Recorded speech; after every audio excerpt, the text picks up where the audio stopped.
വാർത്തകൾ വിശദമായി നോക്കാം.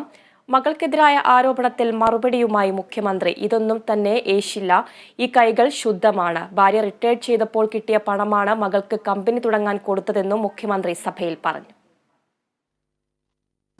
വീണ്ടും നിങ്ങൾ ബിരിയാണി ചെമ്പ്, സ്വർണ്ണക്കടത്ത്, ഇത്തരം കാര്യങ്ങളെക്കുറിച്ചൊക്കെ പറയുന്നതായി കേട്ടു. കൈതോലപ്പായ, ഇപ്പം അതിനെല്ലാം മുമ്പ് പറഞ്ഞ കുറേ കാര്യങ്ങളുണ്ടായിരുന്നല്ലോ. നിങ്ങൾ ഓർക്കുന്നുണ്ടോയെന്നറിയില്ല. സിംഗപ്പൂർ യാത്ര 100 തവണ, എല്ലാ കാര്യമൊന്നും ഞാൻ പറയാൻ പോകുന്നില്ല. അതൊന്നും നമ്മളെ ഏൽക്കില്ല. കാരണം ഈ കൈകൾ ശുദ്ധമാണ്. അതുകൊണ്ട് തന്നെയാണ്. നേരത്തെ ഭാര്യയെക്കുറിച്ചായിരുന്നു, ഇപ്പം മെല്ലെ മകളിലേക്ക് എത്തിയിട്ടുണ്ട്. കാണേണ്ട കാര്യം എന്താണെന്നറിയോ? മകള് ബാംഗ്ലൂരിൽ കമ്പനി തുടങ്ങാൻ പോകുന്നത് എൻ്റെ ഭാര്യ, അവളുടെ അമ്മ, റിട്ടയർ ചെയ്ത് കിട്ടിയ കാശ് അത് ബാങ്കിൽ നിന്ന് എടുത്ത് കൊടുക്കുകയാണ്. നീ പോയിട്ട് നിൻ്റെതായ കമ്പനി തുടങ്ങും, സ്വന്തമായിട്ട് ചെറിയ കമ്പനി തുടങ്ങിയാൽ മതി എന്ന് പറഞ്ഞിട്ട് തുടങ്ങുകയാണ്. അപ്പോൾ അതിൽ നിന്ന് വന്നതുകൊണ്ട് തന്നെ ഇങ്ങനെയുള്ള കാര്യങ്ങളൊന്നും കേൾക്കുമ്പോൾ എനിക്കൊരു മാനസിക കുലുക്കവും ഉണ്ടാവില്ല.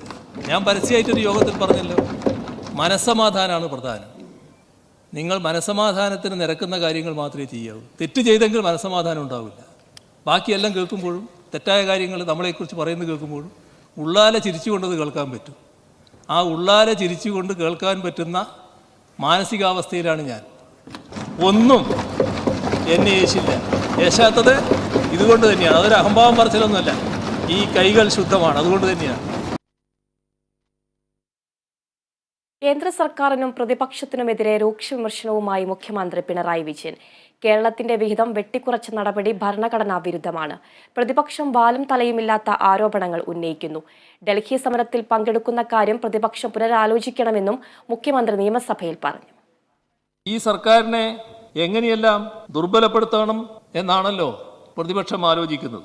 ഒരു പ്രതിപക്ഷത്തിന് സർക്കാരിനെ എല്ലാ കാര്യത്തിലും പിന്തുണക്കാനുള്ള ബാധ്യതയുണ്ട് എന്നൊന്നും ഞാൻ ഉന്നയിക്കുകയല്ല. പക്ഷേ വാലും തലയുമില്ലാത്ത ആരോപണങ്ങളുമായി, അസത്യങ്ങളുടെ ഘോഷയാത്രയുമായി ഞങ്ങൾക്കെതിരെ നിങ്ങൾ നടത്തുന്ന പടപ്പുറപ്പാട് അത് ആരെ തൃപ്തിപ്പെടുത്താനുള്ളതാണ് എന്ന് നിങ്ങൾ തന്നെ ആലോചിക്കേണ്ടതാണ്.